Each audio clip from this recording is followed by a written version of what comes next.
அல்லேலூயா. செம்மையானவர்களுடைய சங்கத்திலும் சபையிலும் கர்த்தரை முழு இருதயத்தோடும் துதிப்பேன். கர்த்தரின் செய்கைகள் பெரியவைகளும் அவைகளில் பிரியப்படுகிற எல்லாராலும் ஆராயப்படுகிறவைகளுமாயிருக்கிறது. அவருடைய செயல் மகிமையும் மகத்துவமுமுள்ளது, அவருடைய நீதி என்றென்றைக்கும் நிற்கும்.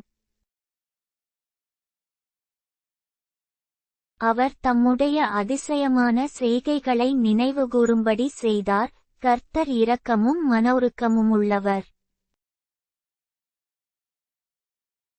தமக்கு பயந்தவர்களுக்கு ஆகாரம் கொடுத்தார், தமது உடன்படிக்கையை என்றென்றைக்கும் நினைப்பார்.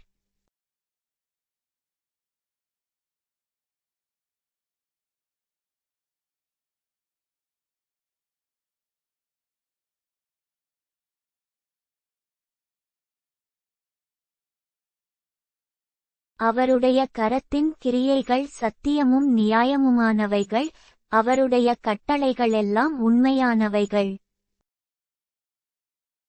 அவைகள் என்றென்றைக்குமுள்ள சதாகாலங்களுக்கும் உறுதியானவைகள், அவைகள் உண்மையும் செம்மையுமாய்ச் செய்யப்பட்டவைகள். அவர் தமது ஜனத்திற்கு மீட்பை அனுப்பி, தமது உடன்படிக்கையை நித்திய உடன்படிக்கையாக கட்டளையிட்டார். அவருடைய நாமம் பரிசுத்தமும் பயங்கரமுமானது. கர்த்தருக்கு பயப்படுதலே ஞானத்தின் ஆரம்பம். அவருடைய கற்பனைகளின்படி செய்கிற யாவருக்கும் நற்புத்தியுண்டு. அவர் புகழ்ச்சி என்றைக்கும் நிற்கும்.